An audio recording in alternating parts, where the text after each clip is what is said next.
तुझ्यासाठी जेवायची. जेवली नाहीस व्हय अजून? नाही अजून, थांबली, मला लय भूक लागली. जा जेव जा तू, मला भूक नाही बाळा आता. पण मम्मी आणि चपाती तरी एकच आहे टोपल्यात आता ग. असू दे जा खा, मला भूक लागली तर मी करून खाते. जा.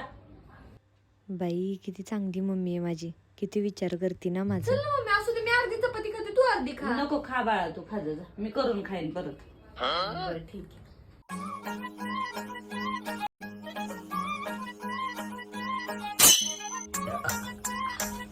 जेवलीस का? हो बाई, झालं एकदाच जेवण, मी भूक लागलेली. बर.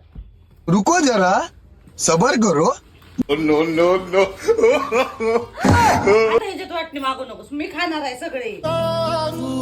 कसा मी